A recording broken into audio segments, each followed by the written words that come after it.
राजस्थान की 30 बड़ी खबरें लेकर दिन भर की हम आपके साथ हाजिर हो चुके हैं। प्रधानमंत्री मोदी ने राजस्थान में किया बड़ा ऐलान, तो भजनलाल सरकार भी अब जल्दी किसानों को देंगी बड़े तोहफा। तो राजस्थान में महिलाओं को क्या मिलेगा? स्मार्टफोन। जनवरी में हो सकता है राजस्थान में पंचायती चुनाव। जी हाँ दोस्तों, प्रधानमंत्री मोदी के दौरे के बाद राजस्थान से बड़ी खबरें निकलकर सामने आ रही हैं। तो टॉप 30 खबरों पर हम नजर डालेंगे। सबसे पहले बात करेंगे आज की हेडलाइन के बारे में। जी हाँ दोस्तों, आज की प्रमुख हेडलाइन के बारे में बात करेंगे, फिर चर्चा से बात करेंगे। अंडर गवर्नमेंट छुपाकर लोया 3.5 किलो सोना शारदा से जयपुर पहुंचा, पहली बार मिला था तस्वीर में का बड़ा टारगेट। महिला कांस्टेबल को गोली मारने वाला गनमैन गिरफ्तार, घर में बिना टैंक में डूबने से सरकारी टीचर की मौत। गोविंद सिंह डोटासरा बोले नर्मदा का पानी सेकाउटी में कब तक पहुंचेगा? पीएम ने झूठ बोला। राजस्थान के छोटे से गांव से चल आ रही इंटरनेशनल ड्रग्स नेटवर्क फैक्ट्री में तैयार हो रहा है एमडी ड्रग्स। 115 सी अफीम 5 लाख में खरीद हवाले से करते थे पेमेंट। क्या कोचिंग में मिर्ची के गंद से बेहोश हुए बच्चे? नगर निगम की मशीन गैस योजना कुछ नहीं मिला। जी हाँ दोस्तों, यहाँ बड़ी खबर आ रही है। टेलर और कंटेनर में भिड़ा, दोनों ड्राइवर जिंदे चले। 3 घंटे तक धक्का तक वाहन हाईवे पर लगा लंबा जाम। 3 महीने के बच्चे के साथ पहुंचे टूर्नामेंट में गोल्ड जीता। बोली पैर में पोलियो की वजह से लोगों ने मजाक उड़ाया था, जीवन भर बोझ कर बिंड कर रही थी।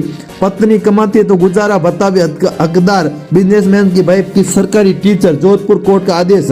चिवड़ा के मशहूर पोलर में 1 महीने से मिली थी धमकियां, विदेशी नंबर से आ रही था। ब्लॉक पर्ची फेंक कर फायरिंग लिखी, अगली गोली तुम्हारे पर चलेगी। ऑस्ट्रेलिया के युक्ता न्यूडे वीडियो बनाकर ऑस्ट्रेलिया का न्यूडे वीडियो बनाकर 8.50 लाख रुपए की ठगी। जी हाँ दोस्तों, यहाँ पर मोदी बोले राजस्थान में 100 घर तक नल से पहुंचेगा पानी। नदियों जोड़ने की योजना से देरी की जिम्मेदारी कांग्रेस। मोहन यादव भजनलाल की फोटो याद रखी जाएगी। पीएम मोदी ने किया नोरा एबोर डैम का लोकार्पण। 6 साल में बनकर तैयार हुआ, 3 महीने पहले थी टेस्टिंग। बीकानेर में युद्ध अभ्यास के समय जवान की मौत, गाड़ी ऑपरेट करते समय तोप पिछली बीच में फंस गया हवलदार। सीकर में 5वीं मंजिल से गिरे बच्चे की मौत। फेसबुक फ्रेंड से लव मैरिज, सड़क पर मिली सिर कुचली लाश। 15 साल से बड़ा युवक ने भागकर की थी शादी, मां ने किसी पर लगाया था आरोप। इन्वेस्टर फेंफड़े पर एमयू। जी हाँ दोस्तों, यहाँ पर राजस्थान से बड़ी खबर। आप देश के टॉप खबरों की बात करेंगे। अमित शाह का राज्यसभा में बड़ा बयान। कांग्रेस मुस्लिम को आरक्षण देना चाहती है, इसलिए 50% सीमा बढ़ाने की बात कह रही है। भाजपा ये कभी होने नहीं देगी। क्या कोचिंग में मिर्ची के धंधा व्यवसाय? एक देश एक चुनाव बिल पेश करने का लेकर वोटिंग। लोकसभा के पक्ष में 269, विरोध में 158 पड़े। कांग्रेस बोली सरकार के पास 2/3 बहुमत नहीं। डोटासरा बोले, यहाँ पर डोटासरा का बड़ा बयान। तो अब दोस्तों विस्तार से करते हैं चर्चा। राज्यसभा में संविधान पर चर्चा में गृह मंत्री अमित शाह ने मंगलवार को कहा देश में लोकतंत्र की जड़ों पाताल तक गहरी है। इनके अनेक तानाशाह के अंकर गुम्मा चूर कर दिया, जो कहते थे कि भारत आर्थिक रूप से आत्मनिर्भर नहीं हो पाया।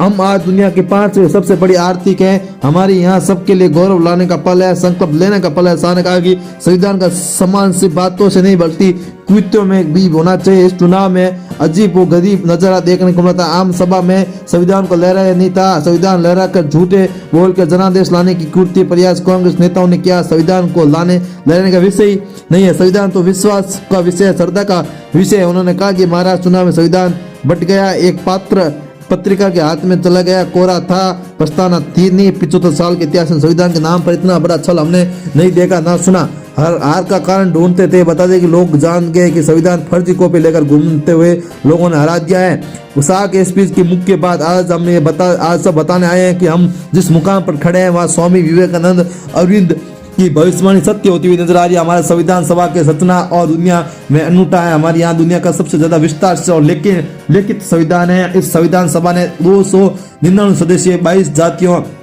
के धर्मों के सदस्य थे। सभी समाज के प्रतिनिधि के साथ संविधान बनाया गया, जो कि काफी महत्वपूर्ण दिखाई दे रहा है। जी हाँ दोस्तों, यहाँ पर बता दें कि इसी के अलावा लोकसभा में मंगलवार को एक देश एक चुनाव के लिए 129वां संविधान संशोधन बिल पेश किया गया। बिल के लिए पहले इलेक्ट्रॉनिक वोटिंग करवाई गई थी। कुछ सांसद आपत्ति होने के बाद वोटिंग संशोधित करने के लिए पर्ची से मतदान हुआ। बिल पेश करने के पक्ष में 269, विपक्ष में 158 मत पड़े। इसके बाद केंद्रीय कानून मंत्री ने सदन में रखा। अमित शाह ने सदन में कहा कि बिल जब कैबिनेट में आया तथा प्रधानमंत्री मोदी ने कहा था कि संयुक्त समिति यानी जेबीसी में भेजना चाहिए। कानून मंत्री ऐसा ही प्रस्ताव रख दिया है। सपा सांसद धर्मेंद्र यादव ने कहा कि one nation one election bill BJP की दाना से खिलाने की कोशिश की है। मीडिया रिपोर्ट के मुताबिक भाजपा एक देश एक इलेक्शन बिल लोकसभा में पेश के वक्त पार्टी के अनुपस्थित 20 सांसद को नोटिस भेजा। पार्टी ने सदन में मौजूद रहने के लिए 3 लाइन का व्हिप जारी किया है। पर्ची से मतदान के बाद पक्ष में वोट पड़े। वहीं 12 बजे के बाद Arjun Ram Meghwal Lok Sabha one nation one election bill पेश किया।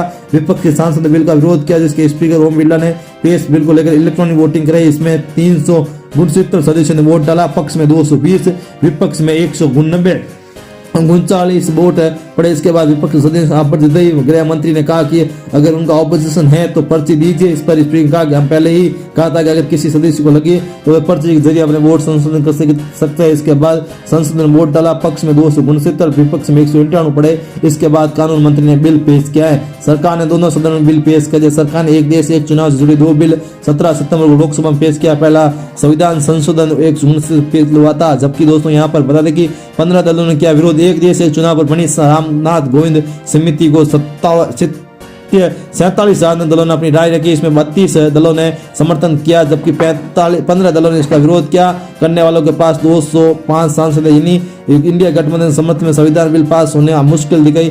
बिल के पास होना मुश्किल है। जैसे हम दोस्तों यहाँ पर काफी कुछ महत्वपूर्ण यहाँ पर नजर आ रहा है। रोहतासरा का भी बड़ा बयान। तो प्रधानमंत्री मोदी ने राजस्थान में कर दिया बड़ा ऐलान। जी हाँ दोस्तों, प्रधानमंत्री मोदी के ऐलान पर हम चर्चा करने जा रहे हैं। प्रधानमंत्री मोदी का राजस्थान में बड़ा दौरा था, उसी के बाद यहाँ पर चर्चाएं होने लगी हैं कि राजस्थान में बहुत जल्द फेरबदल देखने को मिल सकता है। वैसा साफ तौर पर हमें नजर आ रहा है। यहाँ पर दोस्तों बता दें कि प्रधानमंत्री मोदी ने मंगलवार 17 दिसंबर को जयपुर में पर्वतीय काली सिंध संबल ERPSC परियोजना का शिलान्यास किया है। भजनलाल सरकार ने 1 वर्ष पूरे होने के कार्यक्रम में पहली बार राजस्थान मध्य प्रदेश की परियोजना के समझौते का भी सार्वजनिक किया। पीएम ने इस परियोजना में देरी के लिए पूर्व की कांग्रेस सरकार को जिम्मेदार ठहरे। उन्होंने कहा कांग्रेस समाधान की बजाय राज्यों के बीच जल विवाद ही बढ़ाना देती है। मोदी का इस परियोजना को समझौते पर हस्ताक्षर वाली मध्य प्रदेश राजस्थान के सीएम की फोटो की कोई मान्यता सामान्य नहीं है। आने वाले साल देश भर के लोग ये फोटो दिखाकर उनके राजनेताओं से पूछेंगे अपनी पानी पर राजनीति करते हो, पानी समुद्र से बह गया लेकिन एक कागज सस्ता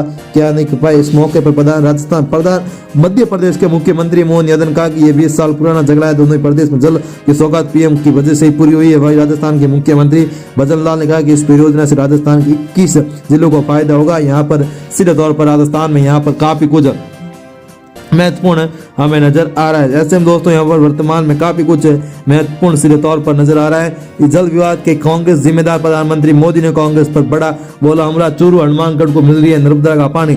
आज जालोर, बाड़मेर, चूरू, झुंझुनू, जोधपुर, नागौर ऐसे कितने जिलों को नर्मदा का पानी मिल रहा है। यहाँ कहा जाता था कि नर्मदा स्नान करें, विश्व परिक्रमा करें तो अनेक पीढ़ी तक पाप खत्म होकर पुण्य प्राप्त होगा। विज्ञान कमाल देखिए, कभी हम माता नर्मदा की परिक्रमा करने जाते थे, आज स्वयं माता नर्मदा परिक्रमा करने के लिए निकल रही है और हनुमानगढ़ से चल जा चुकी है। ऐसे में दोस्तों यहाँ पर काफी कुछ महत्वपूर्ण दिखाई दे रहा है। दोस्तों ये वीडियो आपको कैसा लगा कमेंट करके जरूर बताएं। फिर मिलेंगे नए और फ्रेश वीडियो के साथ, तब तक के लिए जय हिंद, वंदे मातरम। भगवान कर आप सभी का दिन शुभ हो।